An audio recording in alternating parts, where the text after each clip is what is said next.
Hi, everybody. This is Bob Burge with the Indiana Department of Workforce Development. Thanks for joining us today. We got a great crowd that has turned out, and we're going to be talking about SOC coding and some of the specifics that go with that. And a couple housekeeping items is we have some folks that are still logging in. On the upper right-hand side, you'll see the ability to send us questions.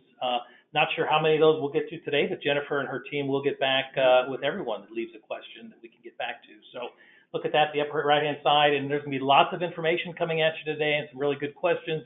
If you missed something or you need to go back and review, you will be getting a copy of today's recording. It'll have all the slides on there. That'll come out in about 24 hours. You'll also be able to share that with others. So with that, thanks again. Thanks for being here. And with that, I'm going to turn it over to Jennifer Chappelle, who's going to lead today's discussion. All right. Thank you so much for attending today. I know there's a lot going on. So we're going to be talking about the Enhanced Employer Self-Service System, and specifically today we're going to talk about SOC codes. So what are they and why does DWD need them? So first of all, SOC code, Standard Occupational Classification, and then the word code because it's numeric, it's just a 6-digit number. We don't use the additional 2 digits that are available from some websites. We're only interested in those first 6 numbers, which gives us all the information that we need or want about what your workers are doing that you're paying them to do. The reason that we want to get SOC codes as a part of our quarterly reporting is that surveying doesn't produce a complete picture of what's happening in the labor market. It doesn't let us know enough about how effectively we are training, what opportunities we have available for workers in Indiana, what workforce we have available for employers that are looking to relocate in Indiana. And during this current emergency situation, the SOC code reporting, if it were a little bit more robust, would give us an opportunity to get ahead of the curve on claim filing, people who are being displaced by emergency orders, and several other things that would enhance our ability to provide unemployment insurance services to a workforce, hopefully in the future a much smaller segment of the workforce that gets impacted by a negative economic event. We can use the SOC codes to assess the effectiveness of training programs, and we can reduce the inaccurate liability assessments for tax and benefits by comparing the NAICS code, which is the North American Industrial Classification System code, another 6-digit code that tells us what industry the business self-identifies as being in, against the SOC codes, which is telling us what the worker does for the business, and then we can see if someone has registered incorrectly. One of my favorite examples of where we can use this is that we had an employer that registered as a government. And governments have specific information that they have to provide to us. They also have different merit rates and different requirements for how they pay contribution or making an election to pay us instead of making contribution, being self-insured for unemployment purposes. And this person registered as a government, and they left the NAICS code as undetermined because they didn't know what to pick. But when they did their first wage reporting, they reported all of their workers in construction classifications. That allowed us to understand that the employer had registered incorrectly and get their account corrected before very bad things happened in terms of additional contribution interest penalties due from the employer for registering as a governmental entity and taking advantage of some of the programs that are available to them that are not available to your average for-profit construction industry. So that's the business purpose the UI division has for this information.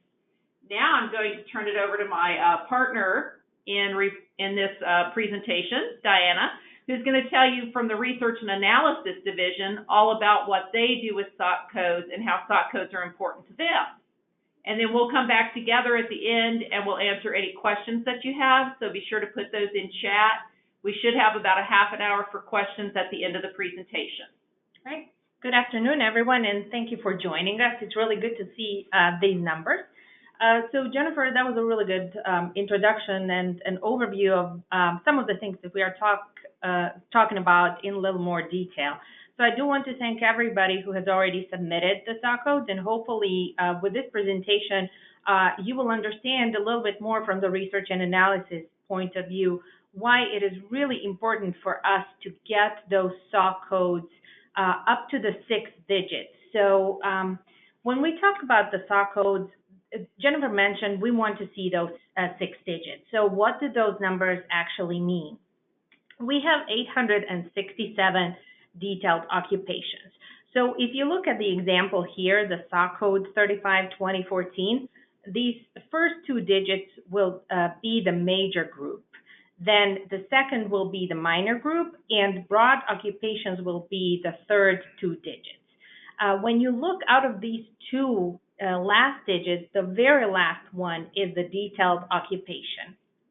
And we will see it in an example on the next slide why it's really important for us to have that 6th number correct.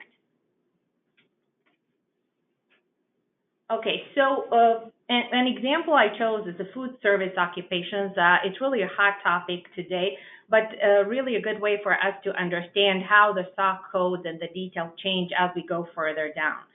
So if you only report the major group, which is the first 2 digits, 35000, the food preparation and serving related occupations, that can be anything from chefs, cooks, bartenders, dishwashers. So it's really not giving us enough detail to understand what that person is actually doing, because there's different level of training and different levels of responsibility associated with, for example, a host and a chef. If you report the second 2 digits, that will tell us that this is actually out of the food preparation and serving occupations. This is really the person you're reporting for is either in a cook or food preparation department. So that still leaves us a lot of different possibilities what this person could be doing. And then we come to the last 2 digits. They can be either cooks or food preparation workers. That gives us a lot more detail. However, again, there are different levels of responsibility that the cooks have and the food prep workers. So that very last digit in the SOC code is going to tell us whether, for example, a cook is a cook in fast food industry or at a restaurant. So when you think about these 2 people that are cooks, there is a very different type of training that is required for a cook at a restaurant and a cook at a fast food place. So this is why it's really important for us to understand and to report to that very last digit, because when you look up, if we only have the major group, that is not telling us nearly enough as the last 6 digit tells us. So we have a few mechanisms where we can really assist you with determining that code. So feel free to reach out to us via email, via our website, or call us, and we will be happy to help you determine that. But we really wanted to highlight here how important for us it is to understand what our fellow Hoosiers are actually doing. So one of the questions that we get a lot here in the tax department is, won't I have to change this code all the time? And our understanding, and we just want to make sure that we're telling the employers correctly, is that for the most part, unless somebody completely changes what they do for you, that number is fairly static. For instance, an apprentice has the same SOC code as a master in a particular occupation. Is that correct? So it's correct that once you report the codes, you will not have to change them unless this person changes their job or the job description changes significantly. So we understand it's a heavy lift at the very beginning, but the good thing is that there is going to be very few changes as we go along. Excellent. That's good news for us and for our employers. Absolutely. We understand that there is a significant level of effort associated with reporting this, but that's why we really have the support network for you guys, and we encourage you again to reach out to us. And I will be talking about a little later why are we collecting these SOC codes, and why is it beneficial for us to actually know them, and what our employers can expect in return. So that's actually the title of our next slide. Why not just use the Bureau of Labor Statistics, our friend at the BLS, surveying data? So our friends at the BLS are doing a great job. However, the problem with surveys, they are a great tool, but sometimes there are better tools.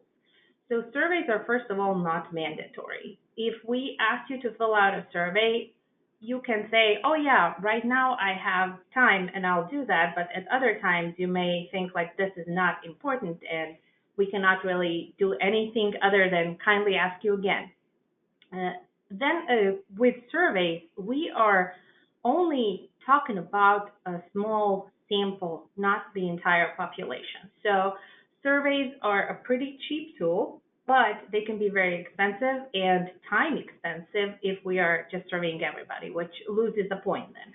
So when we are trying to talk about the results from a survey as opposed from administrative data, with surveys we are trying to kind of imply that whatever applies for the sample applies for the entire population. So naturally there can be errors when we are doing that. So not to say that administrative data is error-free. There are definitely some errors with administrative data as well. But with the surveys, the problem is that a question can be interpreted in multiple different ways. So I may be filling out a survey in a different way than you, Jennifer, would do that. With administrative data, and we will see that later, the actual data entry and keying in those numbers, that can be a problem. So there are different levels of human error associated with both, but we really see the value of administrative data as opposed to surveys because we are getting more of the population input here. Excellent, good to know.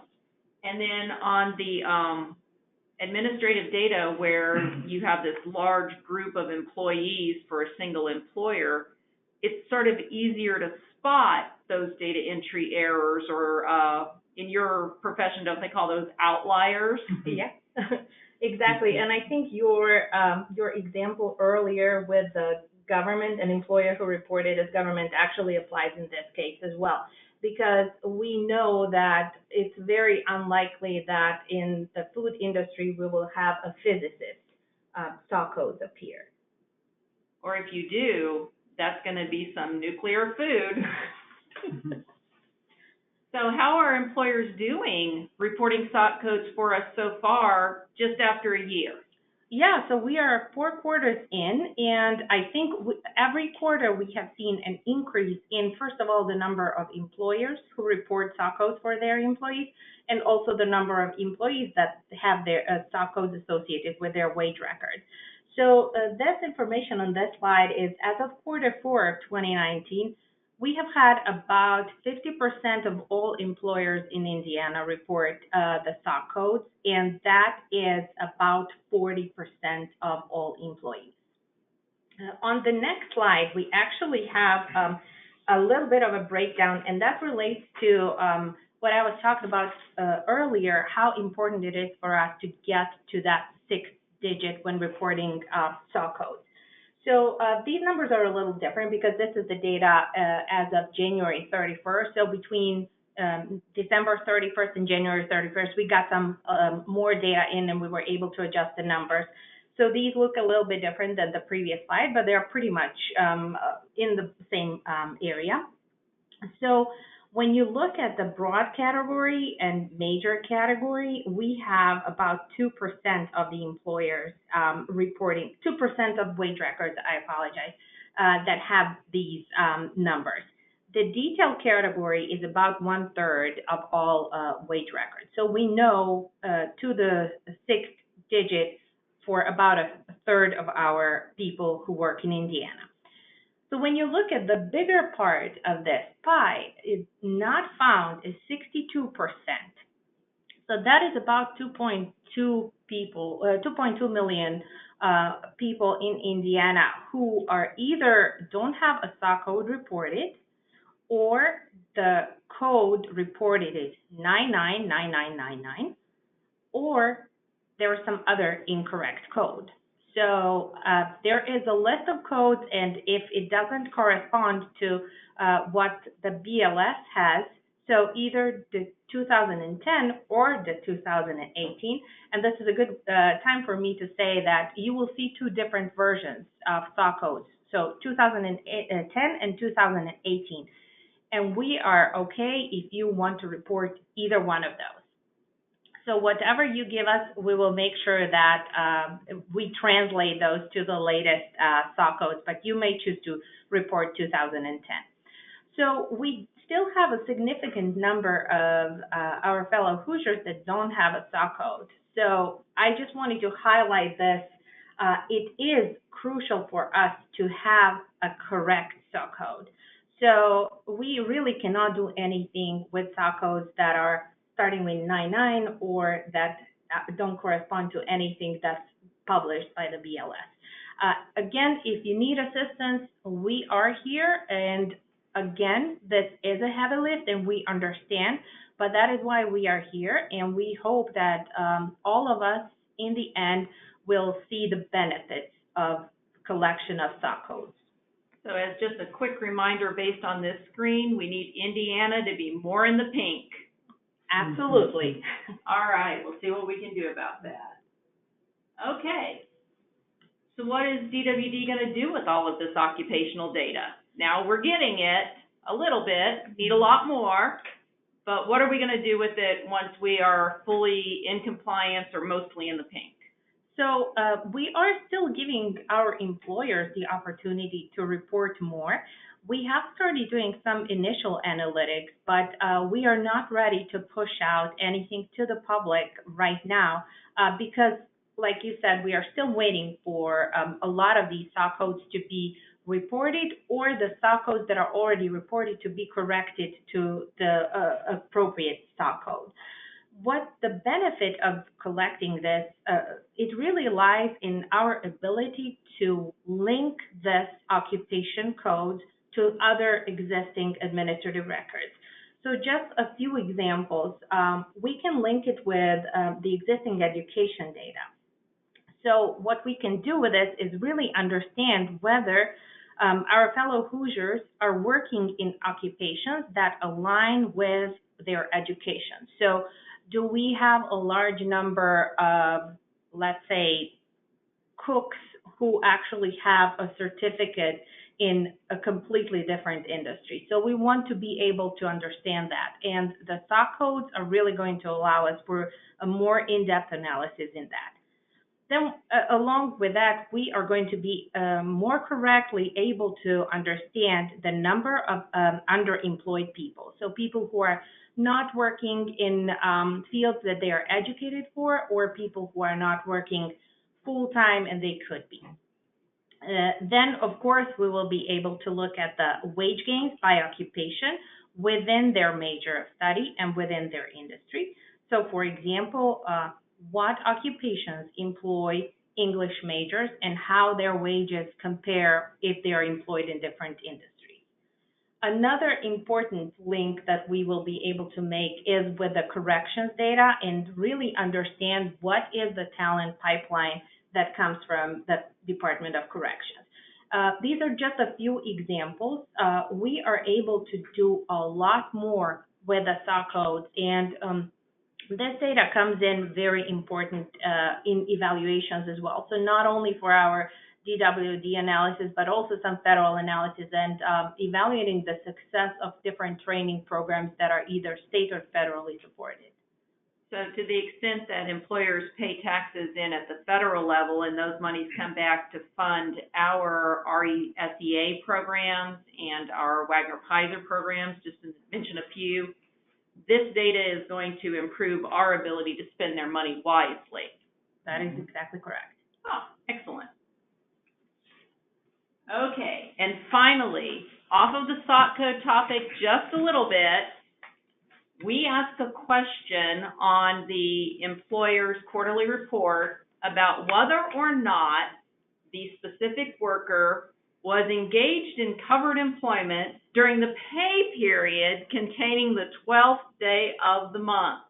Now, I have to tell you, from my perspective, that is the most confusing question anyone ever asked me. So just wondering if you can tell us a little bit more about what the question is asking, why the question is important, and the purpose of the information. Okay. The report, as was just mentioned, should be a count of all full and part-time workers who worked during or received pay for the pay period, which includes the 12th day of the month. The count should be unduplicated so that for the reference period in any month, an employee should be counted only once. So if you have a 1 week or 2 week pay periods, or however you pay, if whomever is working during that part of your month should be counted. If they're working on the subsequent pay period, then they would not be counted. So, for example, this is a bad example, but for example, for the most part, when we've had recent shutdowns, those are probably not going to be on the 12th of the month because they were after that. But why is this question important? Just like the census forms have gone out and they want a snapshot of where you are on April 1st, so you don't have the constant churn of movement of people. Likewise, with the employment, they want a snapshot because we're looking for a jobs count more than a people count. So they're looking for a snapshot for the week of the 12th. It's going into the data, as was just mentioned in a previous slide. This is the basis of a lot of Bureau of Labor Statistics reporting. It's actually the basis of some of the surveys. The data is used in Bureau of Economic Analysis and the Bureau of the Census as well. So, and I think we all know that the importance of economic data right now is, so the more accurate those counts are, the more accurate Indiana and the nation's economic reporting will be in the future. So, for those of you who are very curious as to how Diana's voice got way lower, we snuck Charlie in on you, who's also in our Research and Analysis division. We probably should have introduced him first, but we wanted to see if, anyone noticed. So, as an example, if I am an employer and I pay cash daily to my workers and they don't have any benefit leave, no benefit hours, they have to work on the 12th. Right. I hand them money for working, and that would be you would count that worker right. if you handed them cash on the 12th. But if I'm an employer that pays once a month in arrears, and you work on the first day of the month and you don't work again, but I pay you on the 30th, I still count you in employment on the 12th? I'm going for the extremes of the example here. Yes. Okay. How about if I pay only once a month and the person started on the 30th, but I go ahead and pay them for the month because they start on the 30th, my pay period's an entire month. Were they employed on the 12th? The 30th being the end of the month? Well, there are 31 days in that month. Okay. And I'm going to pay them for the entire month because they started on the 30th. Are they employed on the 12th? I would say in that case, no, because they're not working that week. But they're employed on the pay period containing the 12th. I stumped the panel, you guys. I kept y'all from doing it. So that's why we're talking about this question, because I have two research and analysis folks in the room, and I got two conflicting answers because I didn't warn them I was going to ask them this question. Maybe I should have. But this is a question, it's an example of a question that we get asked at the tax department. So they are doing a little research right now, and I believe the answer is going to be Yes, because it's the pay period, not the day you Okay. actually perform services. It is, let's see. This approach limits okay, 1 check per pay period. For all types of wage payments combined. This could be included commissions, overtime pay, vacation pay, sick pay, holiday pay, moving expenses, severance pay, and contributions to an employee savings plan such as a 401k, generating that. I actually don't see that actual scenario in here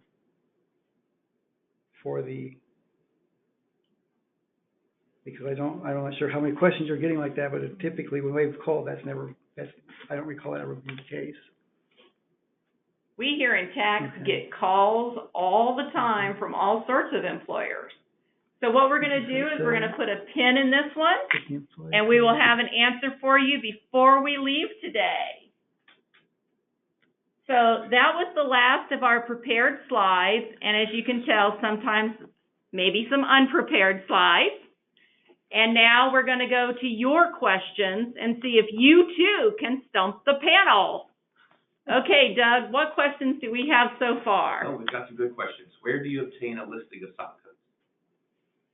So a list of SOC codes is available on the BLS site, and I will actually send the actual link. You can also reach out to us because the BLS has a list, and we can provide you with an Excel spreadsheet if that is easier. So feel free to just reach out to us at lmidata@in.gov. DWD, sorry. lmidata@dwd.in.gov. There's also a link to a lookup tool from the ESS reporting guide on our website, which is dwd.in.gov or in.gov/DWD. You can get to it either way. Also through unemployment.in.gov. Those are all us, and we are all over the web. What else do they want to know, Doug? Well, this one was mentioned, but I'm not sure if it was answered clearly. How often should SOC codes be updated? SOC codes should only be updated if the worker changes their major function for you. So just promoting somebody into a higher level of the same occupation doesn't change their SOC code. It's when they're actually performing a different service or task that would happen. So, for example, let's go back to our fast food folks. If you have somebody who's a cashier and then you move them back to the kitchen because they get promoted, then you're going to code them differently with regard to that promotion because they're performing a different service. So, great segue to the next question then is, how do you classify an employee who does more than one job for the business? An example would be like food service, where they're prepping the food, then serving it, then running the cash register. If I'm reading correctly, and I'm sure these experts will correct me if I'm wrong, the advice that I have seen from the BLS is to determine what they do the majority of the time for you and classify them there. Okay. Is it the employer's responsibility to determine all of their employees' SOC codes? I guess what they're asking is, are they supposed to do that, or do you do that, help them do that? If the employer has the ability to determine them themselves, that's great. If not, we are here and we are happy to look those up and assist the employer. Then it becomes the employer's responsibility to report them through their quarterly reporting. After you report them the first time, unless, again, the person changes the service they're performing for you, you don't have to change them again. We call that persisting the data.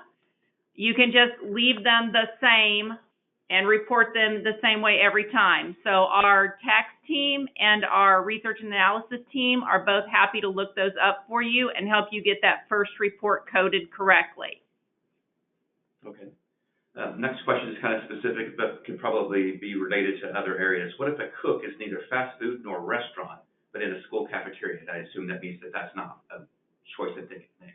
There is actually a specific code. If you look under that last category, that excludes the 6 digits, you will be able to see cooks in the cafeteria.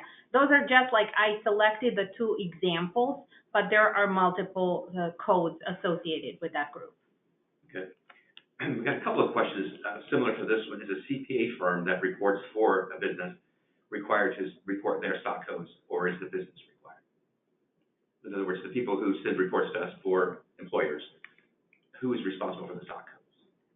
Ultimately, the employer is always responsible for compliant reporting, but we would hope that third-party representatives would be able to assist employers in reporting correctly. Again, the agency is here to assist you in determining them, and then once they're determined the first time, you just keep using them over and over. If you bring someone new in and they're replacing someone, you should know their SOC code because they're replacing someone. If you create a new business segment, we'll help you again. Okay. The next question is, I'm a local government agent. We have a combination of government services employees and firefighters. Are those codes listed as well? Yes, absolutely. Okay. Next question. How do I know if my SOC codes have been accepted? We accept all data, and then if the data has a problem, someone from our research and analysis unit will reach out to you, or someone from our tax team will. We're not there yet because, as we showed you on the one slide, we are still only at about 38, 39% 6-digit SOC reporting that are apparently accurate codes. But over the next couple of years, you'll find that we will reach out to you and ask you for clarification, ask you some questions about what the person is doing in order to get the data in there correctly, and then we can persist the data. Okay. Next question is, please send the link to where you can find the SOC codes to the group. So a lot of people are asking for that. Okay. Actually, I'm going to, since I'm sharing my screen anyway, I will jump on our website here and hopefully navigate to it quickly. We're adding a lot of stuff on COVID-19, so a few of my links are moving on me, but we will see what we can do here.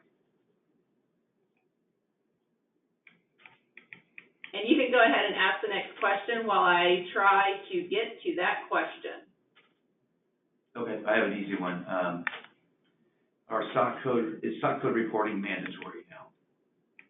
Yes, it's required by regulation, but we don't fine people that don't provide it. So we're not punishing people if they don't, but it is a requirement under the regulation. Okay.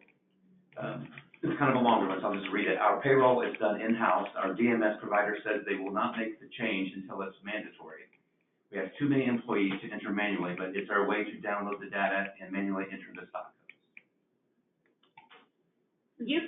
You can download your quarterly report once it's uploaded by your third-party agent, and then if you can group your people together by what they do for you, we can take that data and add the SOC codes. If you give us job titles or job descriptions, we can do that for you. And also, you can upload the job titles on our Hoosiers by the Numbers website. So if you go to hoosierdata.in.gov/OccuCoder, you will be able to upload multiple job titles, and the possible SOC codes will populate, and then you can just copy and paste those. Okay, this question's been asked multiple times. Where do I update SOC codes? You update them in your quarterly reports.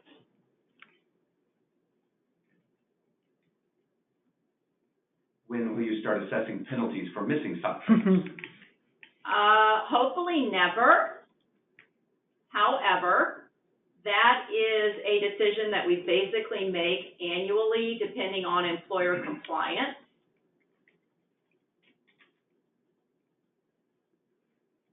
So the more employers that comply, the less likely we are to ever have to do that. I found it. It's it's that whole Hoosiers by the numbers thing. So if you go into the employer handbook and you just search for the word SOC code, there's a link to the website that's on my screen right now.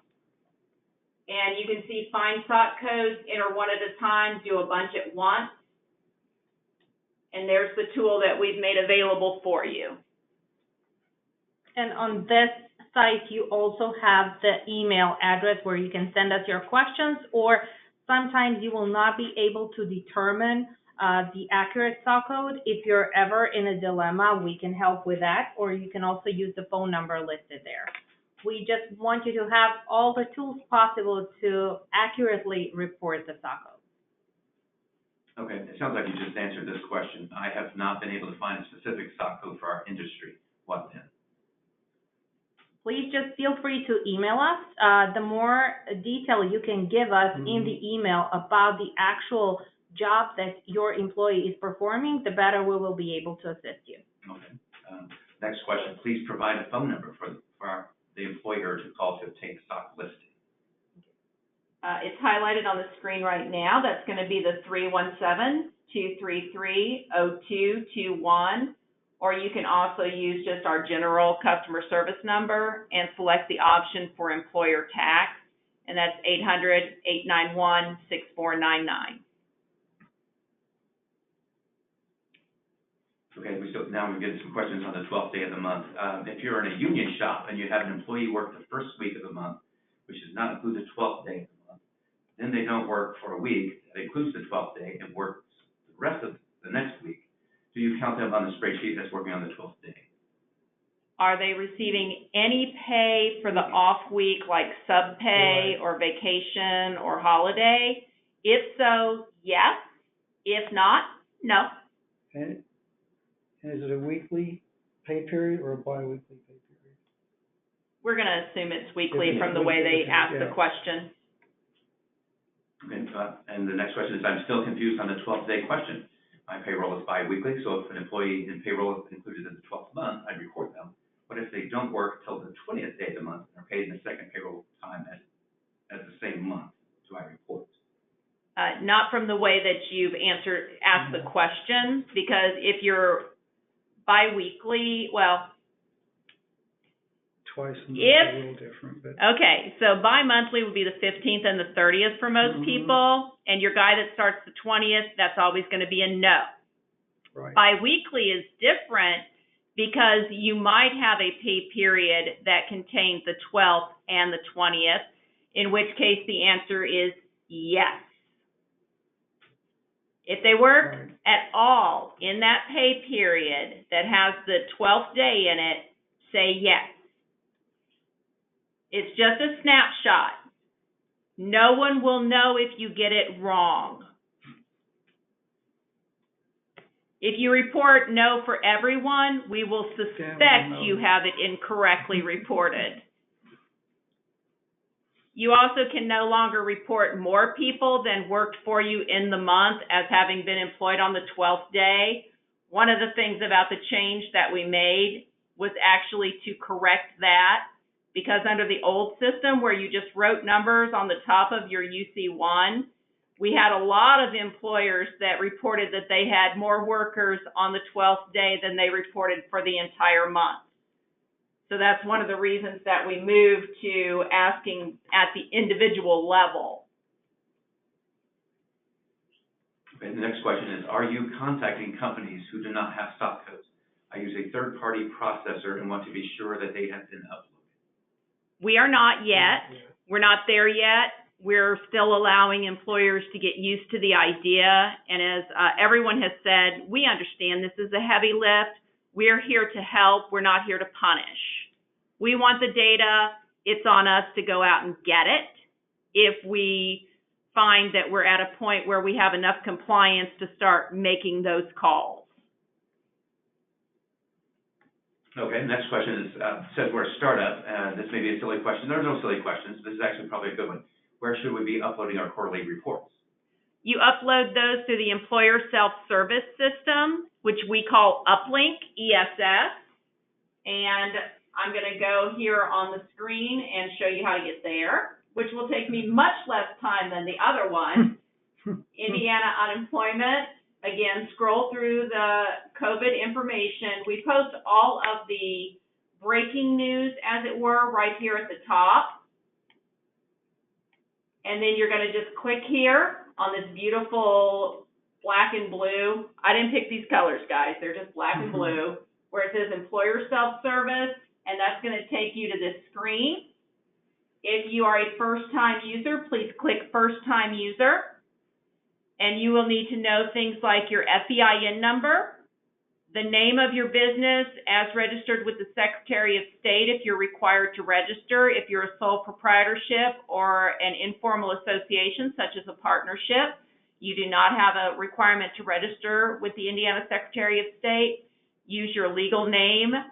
If you're a partnership, use the name on your partnership agreement. You will need to know your address, both your mailing address and the physical work site address in Indiana, if those are different. And you will need to tell us the day on which you issued your very first payroll check or cash payment or Bitcoin, we don't care which, as long as it's negotiable, to an employee for performing services for you.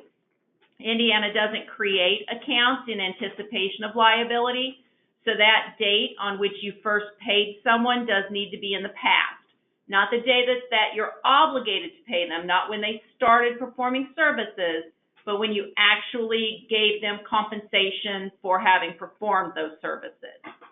Once all of that has happened, you just go on, first-time user, you're going to create a username and a password, then you're going to do your registration, and then you will have a state unemployment tax account number, and then you'll be able to report wages to us quarterly.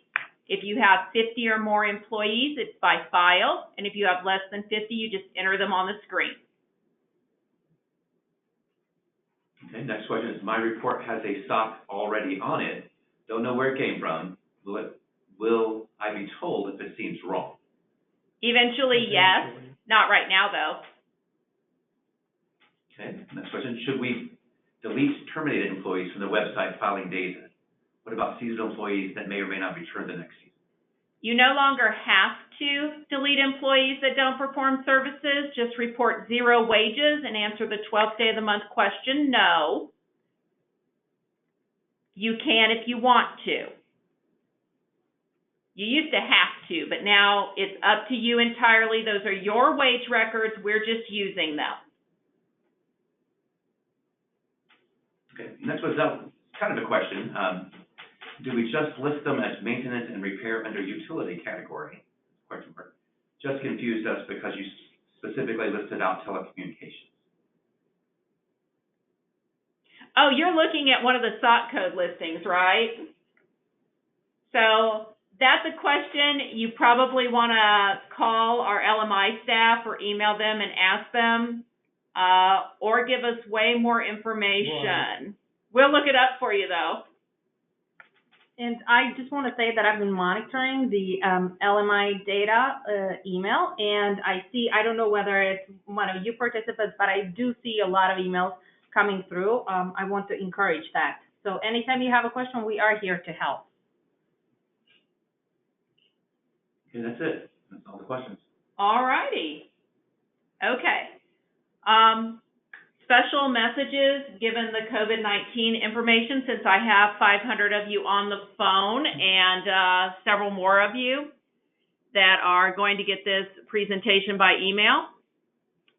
If you have 50 or more employees that have become displaced as a result of the shutdowns for non-essential services, please be sure to send us a spreadsheet. There's a link to that on our website, giving us the names, your SUTA account number, their social security numbers, the day on which you asked them to go home, or the day on which the governor asked them to go home, however you want to think about that.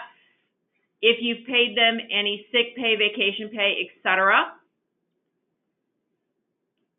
All of that's on the spreadsheet. That will help us to get the claim paid faster.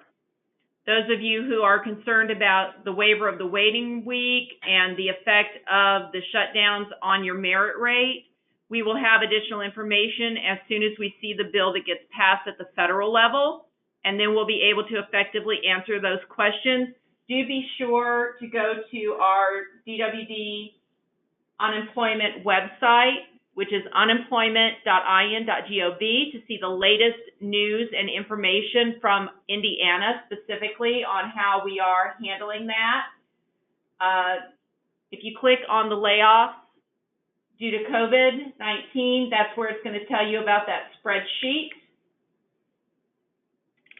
So that's going to give you some good information, but you can just go there and it gives you information specifically for employers. It gives you information for claimants. Our phone lines are open. If you have the availability to allow your workers who have become displaced to use computer equipment, we are asking that you allow them to do so. Due to the governor's order, we do not have in-person assistance at this time. We're doing everything over the phone, by smartphone, and by computer. So please allow your employees to use computer equipment to the extent that you reasonably can in order to get their claims filed so that we can get them first payments as soon as possible.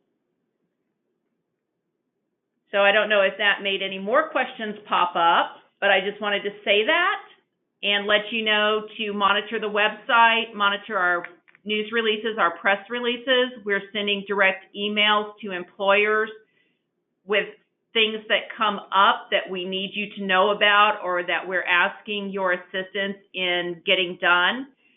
If you are not going to be in your office and are worried about responding to separation notices, we highly encourage you to sign up for SIDE's e-response. That is also a link on our website. If you do the DWD search up here in the corner and you just type in SIDE, you'll get to our DWD SIDE Program Wins National Award, which, okay, we're bragging a little there, but it's also got your getting started and your FAQ information and an email address for SIDEs at dwd.in.gov where you can ask questions, get answers, and get registered. More questions? I do have one more question. How do we make sure we are on the email list? If you are in the Uplink ESS database as an administrator on your account, or if you are a third-party agent and are the email address on the agent account, you're on our list. Another question, where is it an employer goes to report more than 50 employees laid off? Okay, that was back on our COVID-19 site. Gotta just go back here. So from our unemployment insurance main page, please click layoffs due to COVID-19. And then please return the completed spreadsheet to employer verification at dwd.in.gov. This blue button is the spreadsheet itself. Okay, another question. Where do I find where to put the SOC code on the quarterly file? Okay. The same place on the website. We've got the unemployment for employer side. If you look in the employer handbook or if you look in the frequently asked questions, either place is going to have a link to the file layout.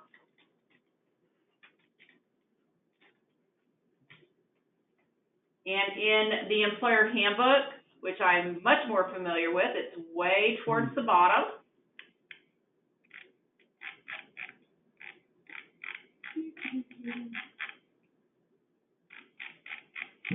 In the ESS wage reporting guide,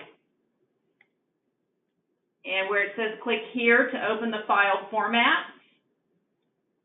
And then it's a page on our website that's actually the file specifications. We give you two. One is called ICASA Plus. That's a very old organization from the 1970s, 1980s that created an ASCII, which I mispronounce ASCII because I speak geek with an accent.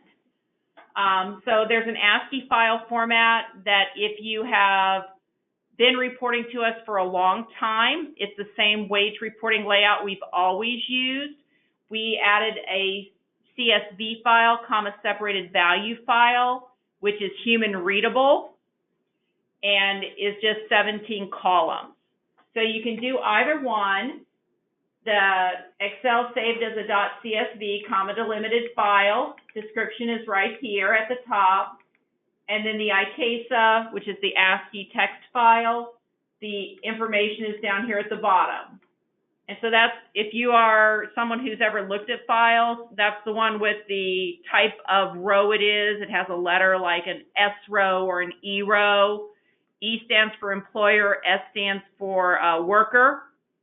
Social Security number is probably what S actually stands for, but it's the worker row. And that's where you find the file layout. The SOC code is reported on the ASCII file on an S row. And it is S13, which is character spaces 106 to 111. On the CSV file, which is just a standard spreadsheet file, it's in the K column. Okay. Next question is, do you still need a spreadsheet with the employee information of names and pay due to our building closing to non-essential employees if we are reporting to verification sent to us on site?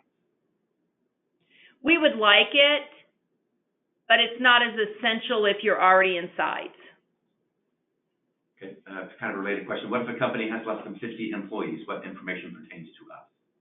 If you have less than 50, it's not crucial to send us the spreadsheet, but if you send us the spreadsheet, no one's going to be sad. Okay, next question is, if you work for a school corporation and all hourly personnel are still getting paid during this COVID event, do you still need to submit a spreadsheet for COVID layoffs? No, if you're not laid off, if you're still receiving income at the same level you previously received income, you wouldn't report that. It's only if you are now underemployed or unemployed as a result of COVID-19 that it would be considered to be a COVID-19 layoff event. Can you give me a SOC code for a plumber? Diana says, challenge accepted. Are you on this OccuCoder? Yeah. Pretty straight. That was Absolutely. So if you, again, go to hoosierdata.in.gov/coder, on the bottom of the page, you will be able to type in the job title. So if you type in plumber, as Jennifer is doing right now. Oh, if I can spell it. Yeah. Yep. There it is. So this is going to be the 6-digit code that you will report to us. So this is a very straightforward example. Mm-hmm. However, sometimes you may find if you type in the job title, different possible SOC codes will populate. So in that case, you would want to click on each one of those to see which one fits the job description or what task the person is performing the best. So there you go. Another good example, and this is one that came through the email, is, for example, consultants. So that will likely yield. Mm-hmm. So what you would want to do is click on the one or several that sound like they could be something that you are looking for and check out the task. So Jennifer, if you can just, for example, click on mathematician. So a little more detail will populate here. If you see here by mathematicians, Annette Detail, if you want to click on Annette Detail, it will take you outside of our Hoosiers by the Numbers website. It will take you to Annette, and Jennifer mentioned earlier, there is a slight difference. Annette will give you 8 numbers. What we want is we just want to see the 6 that you need to report on. So anything beyond the period, we don't need to know. So when you look at here, towards the middle of the page, there are tasks displayed. So you would want to read these and see if your employee, your consultant, is performing any of these duties. If the answer is yes, this is the SOC code you want to report.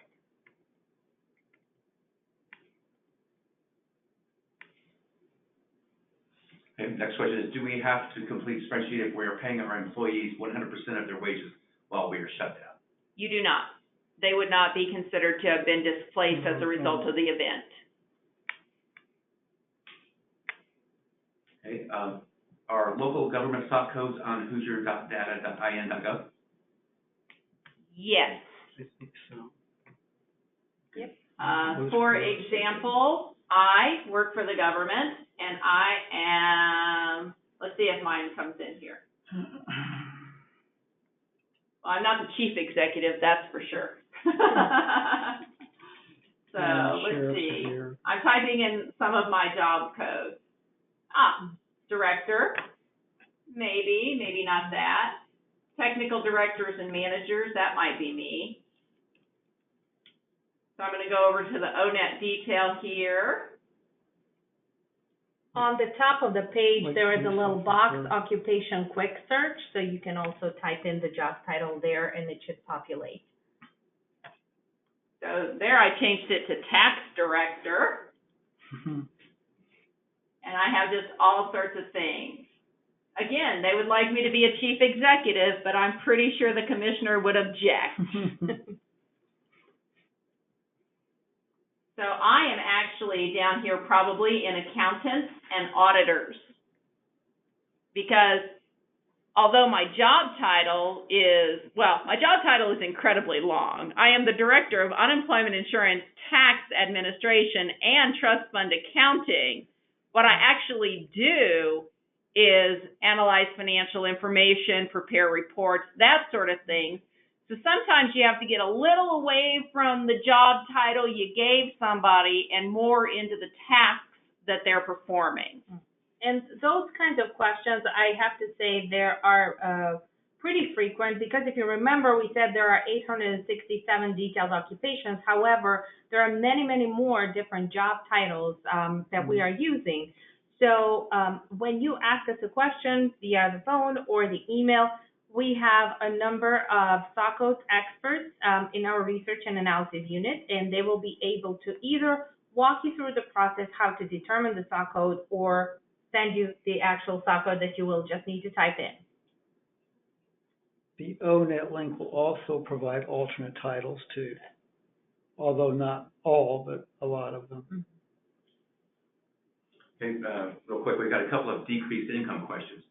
Do we complete the spreadsheet if we have fewer than 50 employees who will receive decreased income due to a temporary closure of a child care business?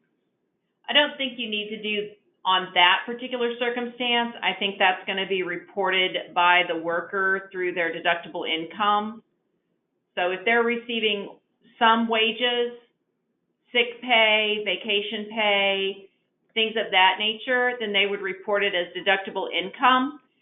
If they are receiving a bonus, bonuses are not deductible income under the administration of our act. They are still wages for tax purposes. So if you compensate someone through a bonus, you report it as taxable wages, but the worker does not need to report it as deductible income against their weekly benefit.